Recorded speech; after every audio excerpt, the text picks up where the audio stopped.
Dios, hermanos, en Santiago 1. Vamos a estar viendo los versículos 6 al 8.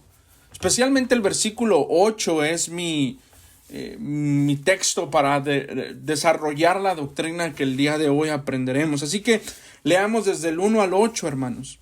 Santiago, siervo de Dios y del Señor Jesucristo, a las 12 tribus que están en la dispersión, saludos. Hermanos míos, tened por sumo gozo cuando os halléis en diversas pruebas, sabiendo que la prueba de vuestra fe produce paciencia. Mas tenga la paciencia su obra completa, para que seáis perfectos y cabales, sin que os falte cosa alguna. Si alguno de vosotros tiene falta de sabiduría, pídala a Dios, el cual da a todos abundantemente y sin reproche, y le será dada. Pero pida con fe, no dudando nada, porque el que duda es semejante a la onda del mar, que es arrastrada por el viento y echada de una parte a otra. No piense pues que tal que recibirá cosa alguna del Señor. El hombre de doble ánimo es inconstante en todos sus caminos. Esa es la palabra de nuestro buen Dios, hermanos. Amados, a manera de introducción, recordemos lo que ya hemos aprendido en los sermones pasados, especialmente en el último, en el anterior, en los versículos que vimos del 2 al 5. Recordemos que el apóstol Santiago o el Espíritu Santo nos está llamando a que podamos ser hombres y mujeres de sabiduría y niños también de sabiduría. Hombres entendidos en la palabra de Dios para poder soportar las pruebas con paciencia y con gozo. Nos ha llamado a que no nos falte cosa alguna en ella. Es decir, a confiar constantemente en el Señor. Ahora, amados, dicho eso brevemente, muy breve, pensemos en lo siguiente. Amados, muchos de nosotros hemos pasado o estamos pasando algunos conflictos en nuestras vidas. Cada uno de nosotros nos conocemos muy bien y el Señor conoce muy bien nuestros corazones. La pregunta es, ¿cómo resolvieron ese problema o cómo están a punto de resolver cualquier problema que quizás estén pasando o vayan a pasar? ¿Qué es lo que hoy estás orando, cristiano? ¿Qué es lo que has estado orando durante la semana o durante este día del Señor? ¿Cuál es la razón de tu oración también? ¿Por qué estás orando? ¿Por qué oraste en este momento con nosotros cuando estábamos haciendo la oración de petición de perdón y alabanza por la iluminación, por esto y por lo otro? ¿Por qué estabas orando? ¿Qué cosas estás batallando en este tiempo? ¿Con qué pecados estás luchando? ¿Con qué tentaciones tú estás y yo estoy batallando? Bueno, aquí el apóstol Santiago, el Espíritu Santo, nos va a llamar a uno de nuestros grandes deberes muy descuidados por las escrituras, muy descuidado por los cristianos: pedir con fe. Y no estamos hablando del evangelio de la prosperidad, de que cree que si pide esto entonces se le será dado, sino que pidamos bíblicamente. Dice el texto número 6, pero pida con fe. Y ese es el deber del cristiano en todo momento de prueba y de aflicción. Es pedir con fe, es no dudar. Pero no dudar de lo que estás pidiendo, sino no dudar de lo que el Señor está o va a darte de acuerdo a esa petición. Ahora hay que aprender a orar. Muchos cristianos no quieren aprender a orar. Ellos quieren aprender a predicar. Ellos quieren aprender a hacer actividades en las iglesias. Ellos quieren aprender inclusive a plantar una iglesia, valga la redundancia. Ellos quieren aprender teología, pero no quieren aprender a orar. Mira los discípulos, ¿cuál fue una de las cosas que le pidieron al Señor Jesucristo? Es: enséñanos a orar. ¿Por qué los discípulos pidieron que le deberían de enseñar a orar? Vieron a su maestro orando, vieron a su Señor orando constantemente en todo tiempo, cosa que nosotros los cristianos no hacemos todo el tiempo. Usualmente serán 5 minutos si es que bien nos va, o muy desgraciadamente solo por los alimentos, pero no vivimos una vida entera de oración. Y no quiere decir que oremos 24/7, hermanos. Tampoco. No nos vayamos a un extremo como algunos legalistas piensan que deben de estar todo el tiempo orando. O sea, está bien, pero no. Orar, pero orar correctamente. Entonces, hermanos, aprendamos que el cristiano tiene un deber delante de Dios, el orar. Eso representa su comunión con el Señor. Él debe de orar. Pero antes de pedir, pero antes de orar, antes de acercarse al trono de gracia, él debe de haber sido o debe de ser un creyente. Es decir, debe de ser redimido primero, debe de ser limpiado de su maldad, porque Dios no escucha al impío. Dios escucha a aquellos que han sido lavados con la sangre del Cordero. Dios escucha a aquellos que han sido nacidos de nuevo. Dios escucha a aquellos que están en Cristo. Entonces, Dios escucha la oración de la iglesia del anticristo. No la escucha. Dios no escucha a aquellos que están viviendo en una vida desordenada. Es decir, que no están en Cristo, hermanos. Dios no los escucha. La razón por la que nosotros podemos pedir con fe, como dice el texto, pedir con fe, es porque estamos en Cristo. No es porque somos como los judíos ortodoxos que dicen muchas palabras, que dicen muchas cosas en su lenguaje, que inclusive como los metodistas que se ponen de un lado para poder hablar con el Señor, creyendo que por ese lado solamente serán escuchados. No, hermanos, nosotros somos escuchados porque estamos en Cristo. Así que, cristiano, este es tu ánimo, esta es tu palabra de ánimo y tu palabra de exhortación. Pide porque te ha sido dada fe. Creyendo, pide.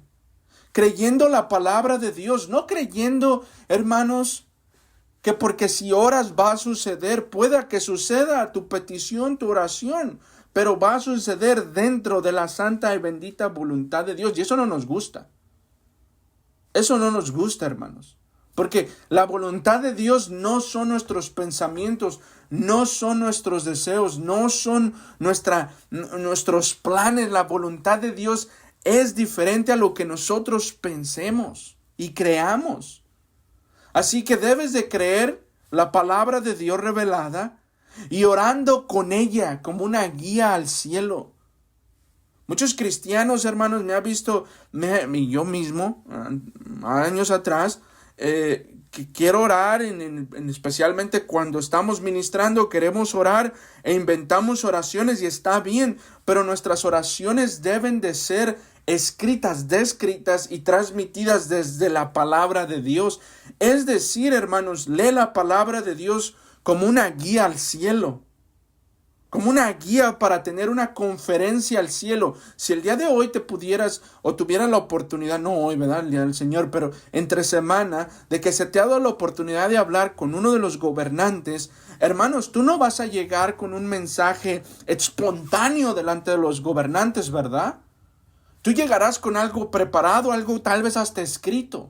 Por eso tenemos, valga la redundancia, entre paréntesis, oraciones puritanas, ¿no? Porque los puritanos escribían sus oraciones para saber lo que tenían que decirle a Dios. Y no equivocarse, porque recuerden, yo y tú no nos estamos presentando delante de un donadie, nos estamos presentando delante de Dios, del Creador. Y ahora, hermanos, tampoco me lo malinterpreten, aquí viene una gran esperanza para ti y para mí. Aún presentemos nuestras oraciones imperfectas. Son escuchadas. ¿Pero por qué son escuchadas mis oraciones imperfectas, Juan? Porque mis oraciones imperfectas están siendo redimidas por Cristo en el trono de gracia. Cristo intercede por nosotros. Así que, hermanos, preocúpate por orar bien, pero y aunque no oraras bien, el Señor ora por ti. Pero ¿qué orar? ¿Qué pedir en fe? Bueno, oremos aquello que Dios ya ha prometido en su palabra, por ejemplo. Hay muchos cristianos que piden cualquier cosa, cualquier otra cosa, excepto lo que ya está prometido en su palabra. Ahora, hermano, ¿me estás diciendo entonces que es malo pedir una casa? No, no es malo. Lo malo es ¿para qué quieres esa casa? ¿Cuál es el propósito de la casa? El propósito de la casa es para que vean todos los de la colonia que tienes la casa más grande, inclusive los hermanos que digan, wow, qué bendecido, qué próspero es ese hermano, o es para la gloria y el avance del evangelio. Hay una gran diferencia, así que hermanos, cada vez que tú y yo pidamos algo, cada vez que tú y yo nos encontremos en esta situación de pedir a Dios, examinemos lo que estamos pidiendo, pero a la luz de las Escrituras. Por eso Santiago después va a decir que piden y no reciben, porque piden mal, piden para sus propios deseos, piden para sus propios propósitos, para sus propias voluntades, para para su propio reino. El cristiano debe de aprender y seguir aprendiendo a orar. No llegas a un momento de decir, bueno, yo ya sé pedir con fe, como dice el texto. Yo no dudo nada. No, yo no soy como las olas del mar o la onda del mar. Yo soy un hombre de oración. No hay tal cosa, hermanos, como decir, yo soy un hombre que ya enteramente sé orar. No, hermanos. El único que ya sabe, el único que sabe orar perfectamente es Cristo. Tú y yo no. Lejos de eso. Pero debemos de orar. Pero debemos de saber pedir. Debemos de aprender a pedir. Y debemos de seguir aprendiendo a pedir. Debemos de seguir leyendo la palabra, estudiando la palabra, meditando la palabra. ¿Pero para qué? ¿Para qué? Bueno, Santiago nos exhorta a pedir en momentos de prueba y de tentación. Hermanos, muchos de nosotros fuimos tentados durante toda la semana, inclusive tal vez ahorita estamos siendo tentados a algo. Y en lugar de orar al Señor y decir, Señor, líbrame de la tentación, líbrame de las garras del maligno, nos gusta jugar con la tentación. Y entonces después esa tentación se convierte ¿en qué? En tribulación. En una tribulación provocada por mí mismo. En una guerra ahora ya provocada por mí mismo. Por eso dice Santiago, no dude nada. No dude, porque el que duda es semejante a la ola del mar o a la onda del mar. Ahora, Santiago está describiendo un mar violento. Él no está describiendo un mar tranquilo que está teniendo unas ondas y se ve, mira, como que el mar ya está poniéndose bravo. No, él está describiendo un mar violento, hermanos. Y así es la conciencia del hombre. Así es la mente del cristiano cuando vive una vida en duda. No en duda, hermanos, de la existencia de Dios. No. No, en duda de que Dios prometa lo que Él ha mismo cumplido. ¿Y será verdad, Señor, que tú quieres que yo haga esto y aquello?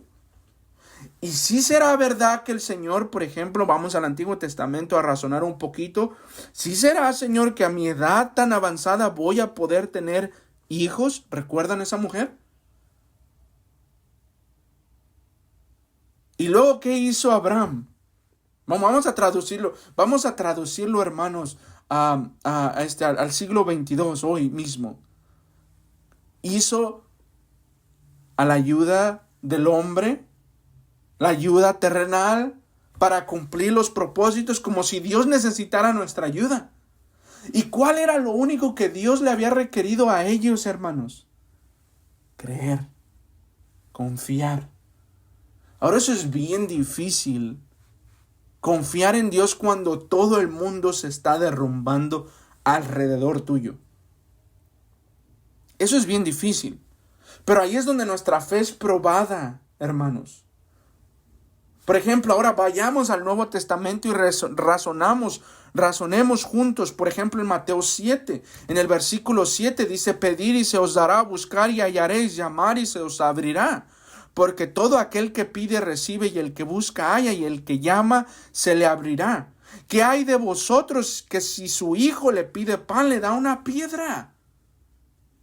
O sea que entonces, si el Señor me está haciendo esperar, Juan, si el Señor me está haciendo tener paciencia y está trabajando en mi paciencia y no me da lo que yo he pedido, y yo he pedido conforme a la palabra, hermano, entonces el Señor no me ama, entonces el Señor no me dará. Hermano, el Señor te lo dará en su momento y en su tiempo.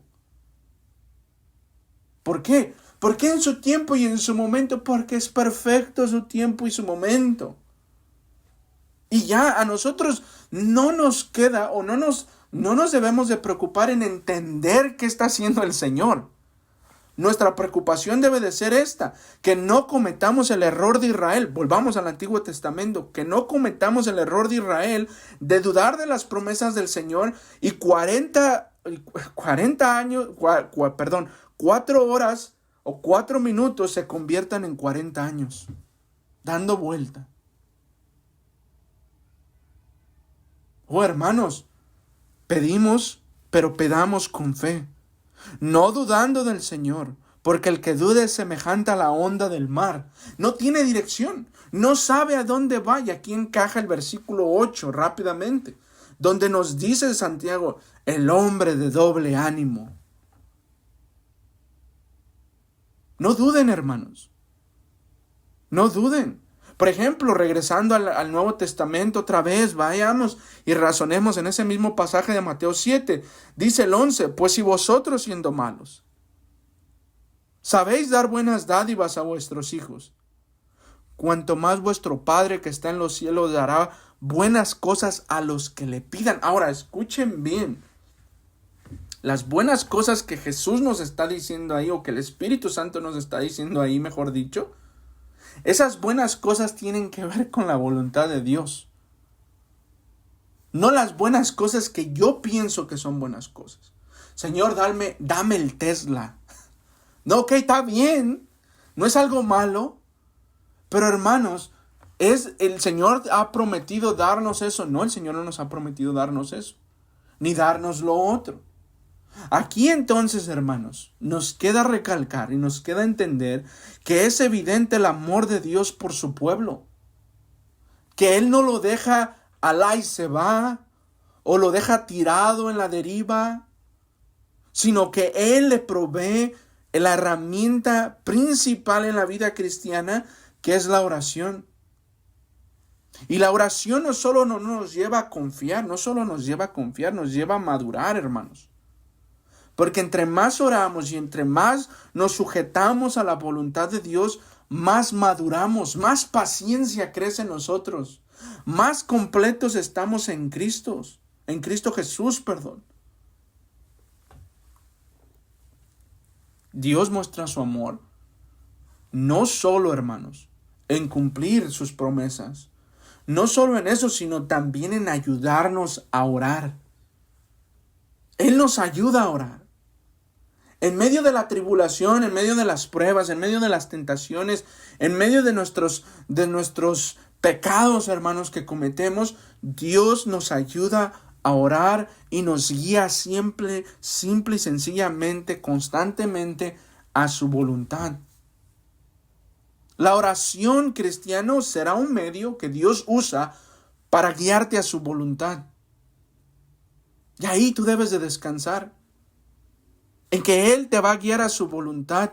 En que si estás orando mal o bien, hermano, no te preocupes. Él está guiándote. Él te está llevando. Y es mejor que Él te guíe y es mejor que Él te lleve a su voluntad, que tú te quieras ir en su llamada voluntad de acuerdo a tu entendimiento y termines siendo como el mar en las ondas y no tengas razón o motivo y estés perdido, hermanos.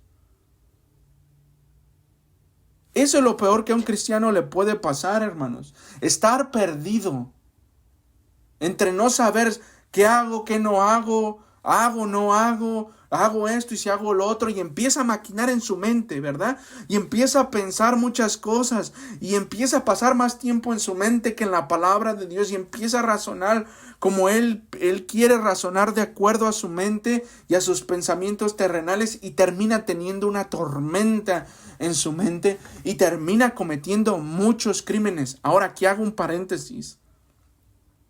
Cuando digo crímenes me refiero a pecados. Ahora que hago un paréntesis, hermanos, por eso vemos muchos cristianos en nuestras iglesias, hermanos, desanimados. Vemos a muchos cristianos yendo de iglesia en iglesia. O vemos a muchos cristianos cambiándose de lugar en lugar. O de trabajo en trabajo, hermanos, inclusive. Y hay unos que no se les puede llamar cristianos porque de mujer en mujer. O de hombre en hombre. Y así sucesivamente, de escuela en escuela y cosas así. Y ves esas vidas de esas personas, que ya dije, dos grupos no cristianos, seducidos ya por su mentalidad terrenal, donde ellos están, ahora me enfoco en esos, donde ellos están yendo de un lado para otro, inconstante en todo. ¿Y sabes por qué viven una vida así, hermano, hermana? Porque no piden con fe. Porque no piden correctamente. Porque todo lo quieren solucionar de acuerdo a lo que ellos creen que es bueno delante de sus ojos. Ellos piensan que esto es lo mejor para ellos. Pero Dios no. Y entonces se encuentran con una lucha. Y están luchando entre la voluntad de Dios y la voluntad de ellos. ¿Quién va a ganar en esa guerra, hermanos? ¿Dios o tú? ¿Quién de ellos dos va a ganar? Por ejemplo, aquel que luchó contra el ángel del Señor. ¿Quién triunfó? ¿El ángel o él? El Señor triunfó. Entonces no nos vayamos a estar metiendo en cosas de luchar en contra de la voluntad de Dios, porque entonces saldremos muy mal. Muy mal, pero bien. Aunque salgamos mal, saldremos bien, porque el Señor nos va a disciplinar, el Señor nos va a guiar a su voluntad, pero de una manera dolorosa a nuestra carne. A nosotros nos queda entonces descansar en eso. Descansar, hermanos. Por ejemplo, el Salmo 116, que sería un buen salmo de cantar en el día del Señor. Salmo 116, versículo 7 dice: vuelve, oh alma mía, a tu reposo, porque Jehová te ha hecho el bien. Ahora dices: Juan, ¿qué tiene que ver ese versículo con lo que me estás hablando? Hermanos, aquí el salmista está diciendo, literalmente, tú ponte sosiego, descansa, tranquilo, y deja de andar pensando esto y lo otro, y recuerda todo el bien que Jehová te ha hecho. Eso es lo que debes de recordar. En medio de la tentación, en medio de la prueba, en medio de la dificultad, cuando estés orando, que Jehová te ha hecho bien, que el Señor ha sido propicio, bueno para ti.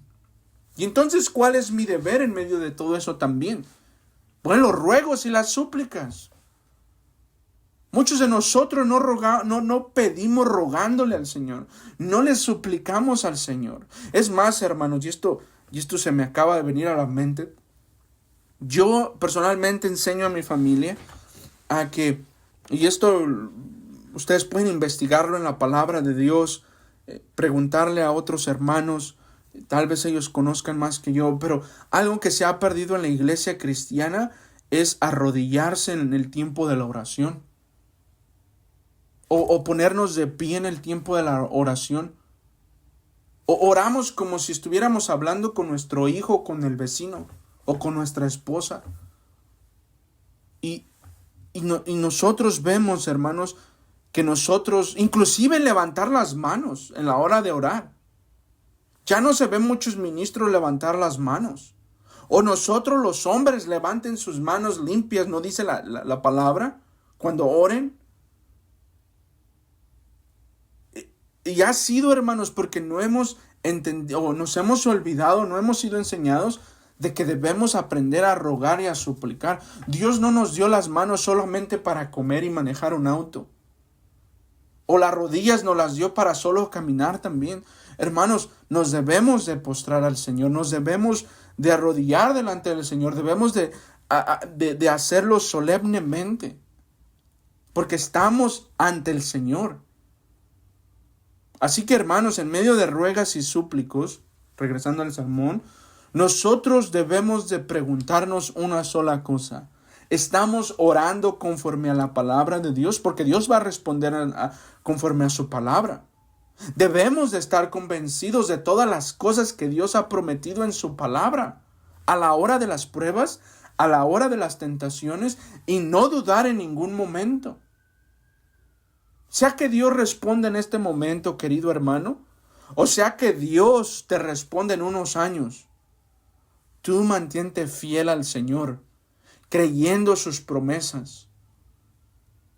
No le ayudes, Él no necesita tu ayuda, ni la mía. Él hace su obra en cada uno de nosotros. Él la va a perfeccionar, ¿no dice Él la va a perfeccionar la obra en nosotros? Él no dice tu hermano que está al lado de ti, tu esposa, tu sirvienta te va a ayudar. No. Yo voy a perfeccionar la obra en ti. Yo voy a darte lo que te prometí. Sea mañana, sea hoy o sea en unos años, yo lo voy a hacer. Así que debemos de pedir con fe. Debemos de pedir con un corazón sincero delante de Dios. Porque también podemos estar pidiendo con un corazón hipócrita, con un corazón que solamente busca lo suyo y no lo de los demás. Hermanos, ¿cuántos de los cristianos de hoy se quejan del gobierno civil? ¿Cuántos se quejan de la sociedad, de todo lo que está pasando y de todo lo que pasa y bla, bla, bla? ¿Cuántos de nosotros casados nos quejamos de nuestro cónyuge? Y nos quejamos bien. Pero ¿cuántos de nosotros oramos por ellos? Suplicamos al Señor por ellos. Muy poco, ¿verdad? ¿Por qué? Porque preferimos que ellos hagan sus cosas, o sea, cambiando ellos mismos, que nosotros pedirle a Dios que los cambie. Y el Señor, esa es su voluntad. Que todos vengan a Él, ¿verdad? Que todos sean santificados, que todos sean santos, que todos vivan para su gloria, que todos glorifiquen su nombre. Pero no lo hacemos. Ahora, no solo pedir con fe, no solo con una sinceridad de corazón, recuerden, no ser hipócrita, sino pedir con un corazón sincero, hablando la verdad delante de Dios, para sus propósitos, para su gloria, y lo último, confiando en el Señor. Por ejemplo, Mateo 16 en el versículo 3 dice: y por la mañana hoy habrá tempestad, porque tiene árboles el cielo nublado. Miren lo que dice: hipócritas, que sabéis distinguir el aspecto del cielo, mas las señales de los tiempos no podéis. Continúa diciendo: la generación mala y adúltera demanda una señal, pero la señal no le será dada, sino la señal del profeta Jonás. Dejándolos y se fue. Este es aquí cuando yo digo la confianza. Nos acercamos al Señor y entonces estamos preguntándole al Señor por una señal, ¿verdad? Señor, si tú haces esto, entonces seguro ha de ser tu voluntad. Hermanos, yo lo he hecho. Hermanos, si yo lo he pedido, hermanos, mira, Padre, si haces esto o si haces aquello, entonces por ahí va tu voluntad. Lo más tonto que yo pude haber hecho en mi vida. En lugar de decir: Señor, esta es tu voluntad, la voy a aceptar, buena, mala para mí, como si ese es mi problema ya, pero ayúdame a sujetarme a tu voluntad. Miren, la palabra ahí que usa hipócritas es la misma que usamos en el versículo 8 cuando vamos a hablar de doble ánimo, de doble mente. No seamos hipócritas al orar con el Señor, si seamos sinceros y con confianza. La única opción que tú y yo tenemos, hermanos, en las pruebas, en las dificultades, en las tentaciones, a la hora de orar, es esta: la voluntad de Dios. Esa es la única opción.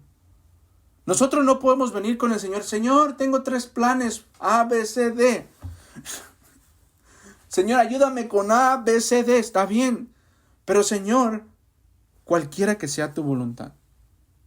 Yo crecí, por ejemplo, en mi casa, no cristiana, pero siempre decía a mi mamá: si el Señor quiere, si Dios quiere, la voluntad de Dios. Y nosotros hoy en día no decimos mucho eso. Si es la voluntad de Dios, entonces voy a hacerlo. Pero si no es la voluntad de Dios, pues no era la voluntad de Dios y ya, soy feliz. Debemos de ser felices.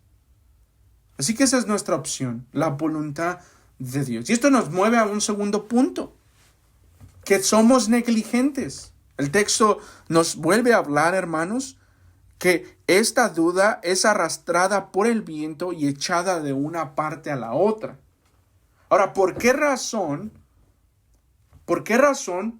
cuando yo estoy dudando o por qué razón la voluntad mía, o sea, el querer ejecutar lo que Dios me ha llamado a hacer, está de un lado para otro, como que sin sentido? Bueno, la razón es obvia, la negligencia evangélica. La negligencia de tus deberes y mis deberes. Muchas de las razones, volviendo a lo que decía de los hermanos que se van de iglesias desanimados y X y lo otro, ha sido, hermanos, por la negligencia de la oración muchas veces. Bueno, es válido que te vayas por la doctrina, es válido que te vayas por la verdad del evangelio, pero hermano, ¿no sería válido que alguien se quisiera ir vamos a contar por un momento, de entre nosotros? Simplemente por el hecho de su desánimo de no orar. Cuando un hermano viene a mí y me dice, hermano, ¿me puede dar un consejo sobre esto, sobre el otro? Rápidamente yo lo paro y lo voy a hacer, hermano. Si alguno de ustedes se atreve a buscarme, le diría esto: hermano, ¿ya oraste? Oye, hermano, ¿qué dice la Biblia sobre esto? ¿Ya hablaste con Dios?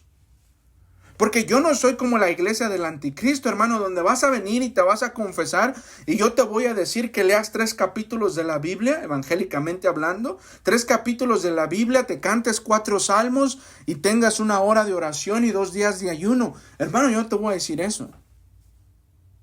Pero ya has ido a la Biblia. Ya has estado en la oración privada y la meditación. Así que, hermanas, hermanos, niños, jóvenes, adultos, lo primero que debemos de hacer en nuestra vida evangélica es oración privada y meditación de la palabra. Antes de ir a buscar consejo con los hombres. Ahora no me lo tomen a mal. Los ancianos están y deben de estar listos para aconsejar a su pueblo correctamente. Pero primero debe de ir el pueblo donde Dios. ¿Dónde Dios? A hablar con Dios privadamente, a meditar con su palabra primeramente. Y ahora lo segundo es los medios de gracia. Esos son los que van a fortalecer las promesas de Dios, los que van a fortalecer tu confianza en Dios. Por ejemplo, en el día del Señor, la palabra predicada. Hermanos, ¿cómo queremos seguir caminando en la voluntad de Dios si ni siquiera nos atrevemos a sentarnos y escuchar a Dios hablar por su palabra? Dios no escucha al soberbio, al arrogante, al duro de corazón, ¿verdad? A eso no lo escucha. Pero hermanos, Dios debe de ser escuchado por nosotros. No seamos como el impío, que se niega ante el consejo del Señor. La palabra predicada, la palabra cantada, la comunión de los santos. Hay hermanos que se van de las congregaciones y luego te enteras por qué se fueron y dices, oye hermano, pero ¿por qué no nos dijiste que estabas pasando esto y que lo otro y aquello y hubiéramos hecho esto? ¿Por el orgullo? ¿Por la negligencia de que no oran, no meditan en la palabra? ¿No están fortalecidos? En la cena del Señor, por ejemplo, hermanos, la cena del Señor, cuando la celebren, ahí se están fortaleciendo las promesas del Señor, sus promesas pactuales con nosotros. Y ahí debemos entonces cobrar fuerzas, beber y comer de Él, porque estamos sedientos y estamos hambrientos del Señor, ¿cierto? Hermanos, si no hacemos eso, y lo otro, el bautismo. Cuando vemos a alguien bautizarse, hermanos, es un recordatorio para nosotros de nuestro bautismo también. Y ahí se fortalecen las promesas del Señor hacia nosotros. Pero hermanos, cuando estos deberes son descuidados, escuchen bien, cuando estos deberes son descuidados, el corazón endurecido ya va a provocar tormentas mentales. Ya cuando ese corazón está endurecido, está negligente primeramente con el Señor y luego con la iglesia local, ese hombre o esa mujer o ese joven o ese anciano, hermanos, tendrá tormentas mentales. Es decir, hermanos, no sabrá qué hacer y por lo tanto empezará a suponer cosas, a dar por sentado muchas cosas y empezar a crear ideas en su mente. Y eso empezará a crear una división entre él mismo y sus hermanos y se terminará apartando. Y no solo eso, va a provocar, hermanos, en nuestras mentes cometer pecado tras pecado, tras pecado, tras pecado, hasta entregarnos al pecado y destruirnos nosotros mismos. Así que, hermanos, no dudemos. No seamos arrastrados por estas olas violentas. Por eso también ven después personas que dicen, es que yo iba a esta iglesia y terminaron regresando hacia la iglesia del anticristo. Ahora sí, está la salvación de por medio. Sé que están ustedes pensando, bueno, esta persona nunca fue salva. Independientemente de eso, hermanos, el diablo está tentándonos constantemente. Y eso nos lleva a nuestro tercer y último punto. De que así como somos negligentes en las pruebas evangélicas, la duda evangélica está presente todo el tiempo en nosotros, hermanos. No nos podemos escapar de estar dudando. Ahora, el problema es esto, vivir en duda. Así como el problema es vivir en pecado, hermanos. Todos nosotros pecamos todos los días. Pero no podemos vivir practicando el pecado. No debemos vivir practicando el pecado. Así nosotros no podemos vivir practicando la duda. Estar dudando constantemente de la voluntad de Dios. En todo. La fe, hermanos. Tu fe. Lo que tú crees del Señor. Y la duda. No pueden tener comunión entre ellos mismos al mismo tiempo. Es decir, la fe y la duda no pueden vivir en tu cabeza. Por eso el apóstol Pablo nos llama constantemente a renovar nuestra mente con la palabra de Dios. Para que constantemente estemos confiando en el Señor. Y aún no lo hagamos, el Espíritu Santo vendrá. No es que vendrá, hermano, no lo tomen literal, sino que lo estoy hablando de esa manera, o sea, nos empujará a Dios. Nos llevará a Dios. Y cuando nos lleva a Dios es cuando, hermanos, en medio de nuestro duro corazón, en medio de nuestra duda, hermanos, nos zarandea. ¿Recuerdan a Pedro? Y ahí en la zarandeada, hermanos, cuando es permitida nuestra zarandeada, ahí es donde nos duele más. Ahí es donde no nos gusta más. Es el momento sobrio del cristiano, pero es el momento que cada uno de nosotros vamos y estaremos viviendo para ser más como Cristo, hermanos. Cuando el hombre ora a Dios con un corazón lleno de dudas, hermano, Dios no va a contestar. Dios no contestará a un hombre que duda constantemente. El versículo 7 dice, no piense. Ya ni lo pienses. No medites en ello, no lo consideres. Pues quien tal haga, es decir, dudar, que recibirá cosa alguna del Señor. Dios no va a contestar un corazón dudoso, sino uno confiado. Él se deleita en el corazón que confía en Él, que cree en Él. Así que, hermanos, cuando oremos también para que el Señor nos libre de la duda. Cuando nos acerquemos a escuchar su palabra, líbranos de dudar de tu palabra. Líbranos de dudar de tu instrucción. ¿No el pueblo de Israel, hermanos, dudó de Moisés y su liderazgo y su instrucción? ¿No se empezaron a quejar de él? ¿Y cómo terminaron, hermanos? No fue por Moisés, que haya sido la cosa más importante en ese momento. sino que dudaban de Dios y sus promesas. Es que allá estábamos mejor, allá nos iba bien, allá teníamos esto y lo otro. Señor, era mejor allá. Cuando me salí, por ejemplo, de la denominación de la RPCNA, hubo momentos en mi vida que yo pensé eso también. Señor, es que allá estaba bien. O cuando el Señor me sacó de los bautistas al presbiterianismo, Señor, es que ya tenía mi salario, Señor, fijo. Pero no tenía la libertad. Pero no tenía la libertad de practicar la verdad, de vivir la verdad. Eso no viene al caso, pero espero les pueda servir a alguno de ustedes, hermanos. Sin sabiduría divina, el hombre vive vacilando en la vida. No madura. Y como no madura, eso lo lleva a ser un hombre de doble ánimo que está inconstante en todo. Nunca termina nada. Hermanos, caballeros, ¿cuándo fue la última vez que tú y yo terminamos el libro que empezamos a leer? ¿Cuándo fue la última vez que dijimos, el Señor ya contestó esta oración, ahora voy a orar lo otro? Pero nunca regresamos a orar.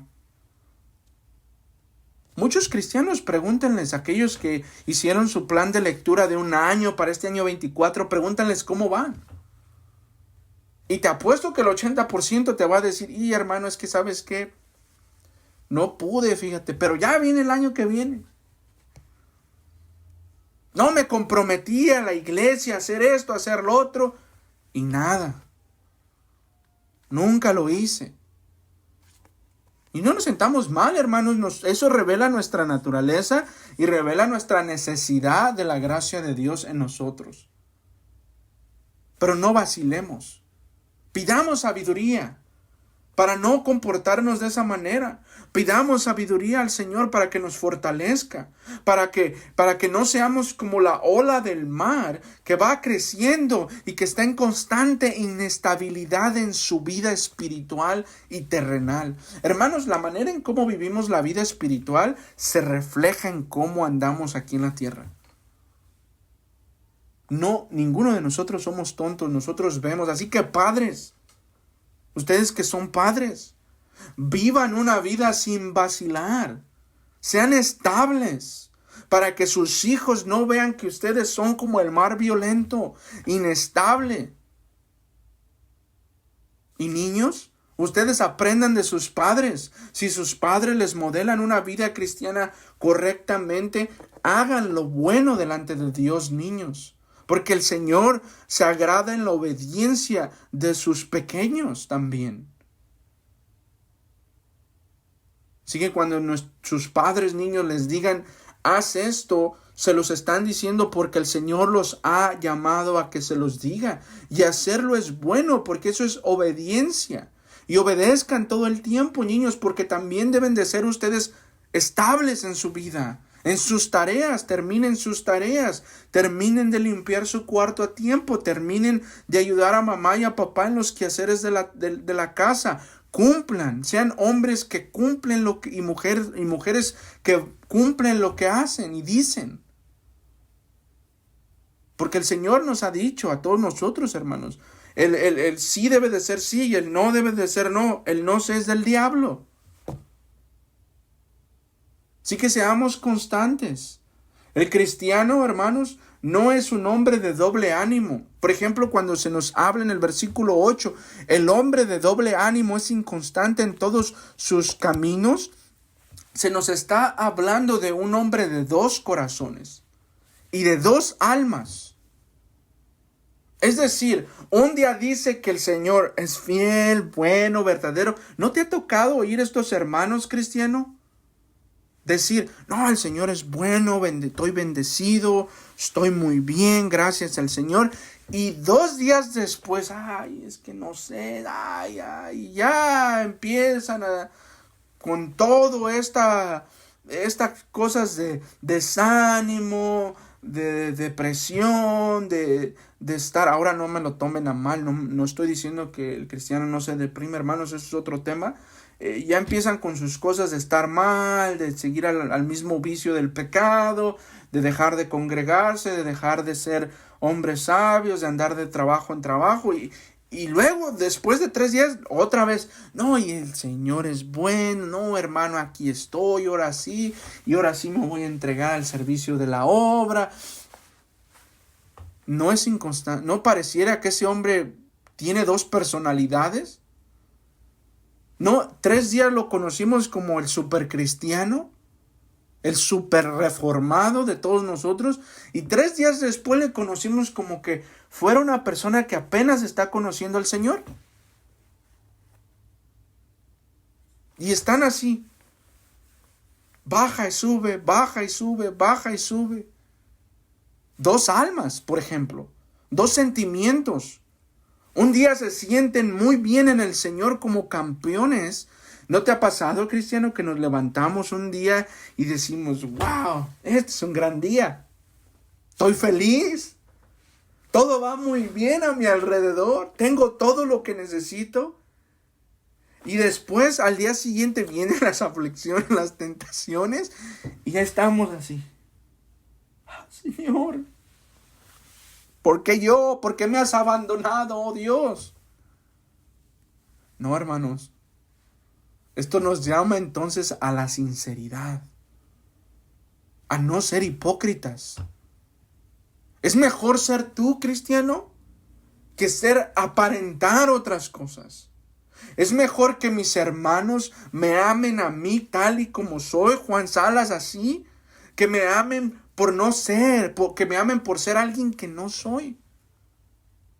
Y muchos cristianos en medio de esas dudas, esos desánimos, esos momentos que quieren vivir como hipócritas, quieren vivir en doble ánimo, hermanos, es cuando más se deben de acercar al Señor y a los ancianos de la iglesia y a la iglesia para que los ayuden. Por ejemplo, en Oseas 10, del versículo 1 al 2, hermanos, ustedes pueden ver esto. Que el pueblo de Israel tenía 2 corazones. ¿Servía a Dios? No, Jesús dijo en una ocasión, ustedes solo de labios me adoran, pero su corazón está lejos de mí. Y luego servían a los ídolos. ¿Qué hizo Salomón? Hermanos, pidió sabiduría, ¿no? Y Dios le dio sabiduría. Pero luego, ¿qué hizo Salomón? Le construyó altares, templos a los dioses paganos de sus mujeres. ¿Te identificas así el día de hoy, cristiano? Viviendo esta vida en servir a falsos dioses y luego servir al Señor y andar de aquí para allá, doble ánimo. Pues arrepintámonos y pidámosle al Señor sabiduría. Hermanos, a los hipócritas y a los impíos les gusta también escuchar la verdad. No me lo tomen a mal. A los impíos les gusta escuchar sobre Jesús. Pregúntenle a su vecino. Hablen de cosas celestiales, cosas espirituales y no, atentísimos. ¿Verdad? Pero después tú ves, bueno, yo le hablé la verdad, yo le dije esto y yo le dije lo otro. ¿Y por qué no hizo caso? Porque no les gusta ser dirigidos por ella. Así es el hombre de doble ánimo. Él escucha, él está feliz, recuerden, él está contento. Y después viene la dirección y no la quieren. Y no siguen la dirección de Dios. Y aborrecen la dirección de Dios. ¿Por qué? Porque ellos son dirigidos por sus sentimientos terrenales.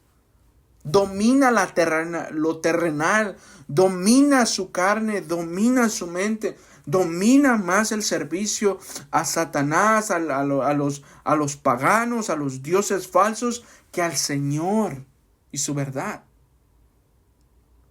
No seamos como ellos. Aprendamos que lo que el cristiano no debe ser es inestable, no debe de andar inquieto, hermanos. Él debe de confiar en el Señor, él debe de pedir, Señor, aumenta mi fe. No debe de ser indeciso como si tuviera dos personalidades. No debe dudar de la veracidad de las promesas pactuales de nuestro buen Dios. Hermanos, debemos de evitar entonces ser como aquellos hombres que toman su propio camino, sus propias decisiones y viven su propia vida lejos de Dios. Debemos aprender a orar a Dios con una confianza como la de un niño. Un niño confía en lo que su padre le dice porque él sabe que lo que el padre le dice es bueno. Y a veces no quieren confiar también, ¿verdad? Pero mantengámonos en ese principio. Tú y yo debemos de tener esa confianza. El cristiano puede tener inseguridades en este mundo y las vas a tener, cristiano, pero no puedes dudar de la buena y santa voluntad de Dios. Tú y yo no podemos dudar de ella, porque es perfecta, porque es buena, porque viene de su mano, porque Él es nuestro Padre celestial. Él no es hombre para mentirnos. Él no está jugando con nosotros, hermanos. Él no está jugando ajedrez con nuestras vidas y esperemos que Él haga un jaque mate. No, hermanos. El cristiano debe de confiar. Ahora, hermanas y hermanos, pero más hermanas, ¿recuerdan cuando ustedes estaban pariendo a sus hijos? Y tenían terror, y tenían miedo, desconfianza. Esos son los mismos sentimientos que podemos tener en la vida cristiana, hermanas, cuando las cosas no van bien en nuestras casas, en nuestros hogares, pero las exhorto a que confíen en las promesas de Dios. Y hermanos, también nosotros, confiemos varonilmente en las promesas de Dios, en los pactos de nuestro Señor, en que Él es bueno, que Él cuida de nosotros, que hermanos, que sus promesas vendrán en su tiempo y tal vez no en el nuestro. Recordemos, hermanos, ¿por qué Abraham creyó? ¿Fue porque Dios le hizo creer y confiar en Él? ¿O fue porque Abraham tenía mucha experiencia en el Señor? No, hermanos, porque Dios le hizo confiar en Él. Mira el Salmo 23, hermanos. Él dice que prepara una mesa delante de ti. Un descanso en medio de todas las dificultades, en medio de todos tus adversarios, todos tus enemigos, en medio inclusive de la muerte. Él prepara el descanso. Podemos vivir descansando en Él. Y finalmente, hermanos, Thomas Watson, en la imagen del hombre piadoso, dice lo siguiente sobre una oración espiritual en el creyente. Él dice: todo lo que pidáis en oración creyendo lo recibiréis, dice Mateo 21:22. La razón por la que tantas oraciones naufragan es porque se estrellan contra la roca de la incredulidad. Es decir, tus oraciones fracasan y mis oraciones fracasan es porque estallamos en la roca de la incredulidad. Orar sin fe es como disparar sin balas. Es querer defendernos inclusive, ¿verdad? Del enemigo, pero no traer defensa. Cuando la fe toma la oración de la mano, entonces nos acercamos a Dios. Debemos acercarnos a Dios en la oración como el leproso. Señor, si quieres, puedes limpiarme. Es un desprecio a la deidad, hermanos. Tener tal susurro en el corazón de duda, es decir, dudar en el corazón, es un desprecio hacia Dios. Por ejemplo, él dice Isaías 59:11, el oído de Dios se agrava y no puede oír. Continúa diciendo Watson, lo que se dice del pueblo de Israel puede aplicarse a la oración. No pudieron entrar a causa de la incredulidad. Hebreos 3:19. Cierro la cita. Hermanos, cuidémonos de la incredulidad. Pero cuidémonos bien, orando, meditando, atendiendo a los medios de gracia y viviendo una vida constante en todo lo que tenga que ver con el Evangelio de Cristo, hermanos. No importa, hermanos, cuántas veces hemos ya fallado al Señor. Él nos perdona y nos limpia. No importa cuántas veces ya hemos dudado. Y no importa si es muy difícil creer. Confía, cristiano, en el Señor, para que no seas como este pueblo que no entró por su incredulidad. Ahora esto tiene que ver con la salvación. Pero hermanos, a tu descanso. Al descanso de que cuando Él responde esa oración, tú solo le das gloria a Él. Solo a Él, hermanos. Y solo a Él lo adoras. Y solo a Él le sirves. Y solo a Él, hermanos, entonces confías en Él. Y vives para Él. Hermanos, si haces eso y si hago yo eso, viviremos una vida evangélica sin dudar. Feliz. Contenta en Él. Y nos dirán que esa iglesia brilla en ese monte constantemente. Porque es una iglesia que confía constantemente en las promesas de nuestro Señor Jesucristo. Oremos. Amado Señor Jesús, le damos gracias, Padre, por su palabra. Gracias por su instrucción. Gracias por su consejo. Señor, ayúdenos a confiar en usted constantemente. Padre, por cualquier cosa que su iglesia esté dudando en este momento, ayúdela a confiar, recordándole sus promesas, recordándole su evangelio, recordándole sus bondades y también recordándole, Señor, las consecuencias de la incredulidad. Oh Señor, que no vivamos como incrédulos, que vivamos, Señor, como hombres y mujeres de fe en Cristo Jesús, creyentes, fieles discípulos de usted. Oh Señor, aún en medio de esta oración imperfecta, aún ahí confiemos que usted ruega por nosotros, que usted intercede por nosotros, que usted, Señor, y su Santo Espíritu lleva nuestras oraciones imperfectas a Dios el Padre y Él las escucha. Gracias, Señor. Gracias, Padre. Gracias, Espíritu Santo. Oramos en el nombre de Jesús. Amén.